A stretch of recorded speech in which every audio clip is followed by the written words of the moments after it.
ব্যক্তি সাকিব আল হাসানকে আপনি চাইলে অপছন্দ করতেই পারেন, কিংবা আপনি চাইলে তাকে ঘৃণা পর্যন্ত করতে পারেন, কিন্তু আপনি যদি সত্যি সত্যি ক্রিকেট ভালোবেসে থাকেন কিংবা সত্যি সত্যি বাংলাদেশের ক্রিকেটকে ভালোবাসেন, তাহলে ভাই অবশ্যই আপনাকে সাকিব আল হাসানকে, অর্থাৎ ক্রিকেটার সাকিব আল হাসানকে ভালোবাসতেই হবে।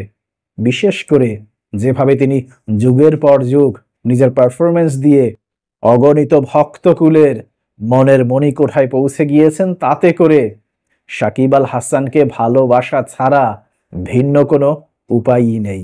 যার সর্বশেষ উদাহরণ গ্লোবাল সুপার লিগে নিজেদের প্রথম ম্যাচেই দুর্দান্ত অলরাউন্ড নৈপুণ্য।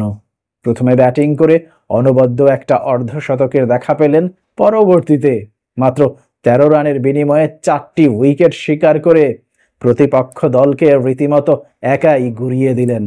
ফলশ্রুতিতে তার এমন অনবদ্য অলরাউন্ড নৈপুণ্যের উপর ভর করেই শেষ পর্যন্ত তার দল দুবাই ক্যাপিটালস সেন্ট্রাল ডিস্ট্রিক্টসকে 22 রানের ব্যবধানে পরাজিত করার মধ্য দিয়ে এই টুর্নামেন্টে নিজেদের শুভ সূচনা করলো। আমরা যদি প্রথমেই সাকিব আল হাসানের ব্যাটিংয়ের দিকে তাকাই, তাহলে কি দেখতে পাই? ব্যাটিং করাটা কিন্তু খুব সহজ একটা কাজ ছিল না সাকিবের জন্য। বিশেষ করে একটা পর্যায়ে তার দল 77 রান তুলতেই 5টি উইকেট হারিয়ে ফেলে, যে কারণে সাকিব আল হাসান যখন ব্যাটিংয়ে আসেন তখন তার অবস্থান থেকে অবশ্যই দরকার ছিল একটা দায়িত্বশীল ইনিংস, এবং সাকিব সেই দায়িত্বশীল ইনিংস শতভাগ পূর্ণ করলেন দলের পক্ষে। মাত্র 37 বল মোকাবেলা করে শেষ পর্যন্ত 58 রানে অপরাজিত থাকেন।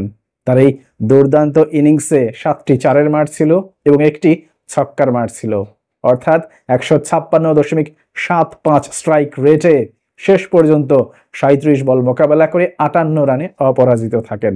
মূলত তার এই ইনিংসের উপর ভর করে শেষ পর্যন্ত তার দল দুবাই ক্যাপিটালস 7 উইকেটের বিনিময়ে 165 রানের একটা সংগ্রহ দাঁড় করাতে সক্ষম হয়। মজার বিষয় কি জানেন? আজকের এই ইনিংসটির আগে কিন্তু সর্বশেষ 3টি ইনিংসেই সাকিব আল হাসান কোনো রানেরই দেখা পাননি, অর্থাৎ নিজের সর্বশেষ 3টি ইনিংসে 0 রান করেছিলেন সাকিব।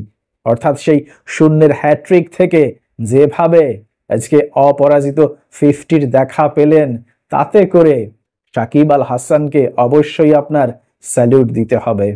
পরবর্তীতে বল হাতে আরো দুর্ধর্ষ হয়ে ওঠেন যখন প্রতিপক্ষ দল ব্যাটিংয়ে নামে। নিজের প্রথম ওভারেই কোনো রান খরচা না করে 2টি উইকেট শিকার করেন এবং পরবর্তীতে আরো 2 উইকেট শিকার করেন, অর্থাৎ 4 ওভার বোলিং করে মাত্র 3.25 ইকোনমিতে 13 রান খরচ করে 4টি উইকেট শিকার করেন এবং এক এক করে তুলে নেন will young, Foxcroft, George Clarkson এবং উইলিয়াম ক্লার্কের মতো গুরুত্বপূর্ণ সব ব্যাটারদের উইকেট। ফলশ্রুতিতে তার এমন দুর্দান্ত বোলিং নৈপুণ্যের উপর ভর করেই তার দল 22 রানের একটা জয় করায়ত্ত করতে সক্ষম হয়।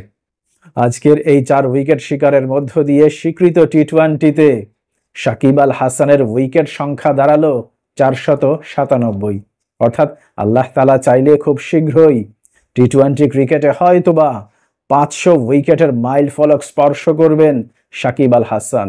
অন্যদিকে এই নিয়ে স্বীকৃত টি-20 ক্রিকেটে 17তম বারের মতো 4 উইকেট শিকার করলেন সাকিব আল হাসান এবং 12 বছর পর আবারও কোনো স্বীকৃত টি-20 ম্যাচে একই সঙ্গে 50-র দেখা পেলেন এবং 4টি উইকেট শিকার করলেন এবং তার এমন দুর্দান্ত অলরাউন্ড নৈপুণ্যের পুরস্কার হিসেবে আজকের এই ম্যাচের সেরা খেলোয়াড়ও নির্বাচিত হয়েছেন সাকিব আল হাসান।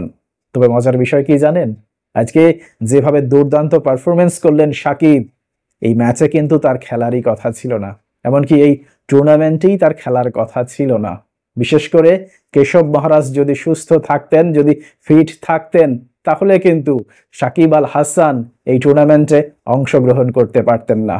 মূলত কেশব মহারাজের ইনজুরির কারণেই তার পরিবর্তে দুবাই ক্যাপিটালস সাকিব আল হাসানকে দলভুক্ত করে এবং সুযোগ পেয়ে সেই সুযোগকে কিভাবে 2 হাতে করায়ত্ত করতে হয় সেটা সাকিব আল হাসান ছাড়া আর কেই বা জানে। দেখুন, সাম্প্রতিক সময়ে বাংলাদেশের ক্রিকেট যে ধরনের দৈন্যদশার মধ্য দিয়ে যাচ্ছে, তাতে করে সাকিব আল হাসানের এমন দুর্দান্ত পারফরমেন্সের পর আমরা যারা বাংলাদেশের ক্রিকেটকে ভালোবাসি, আমরা কিন্তু চাইলে কিঞ্চিত হা হুতাশ করতেই পারি।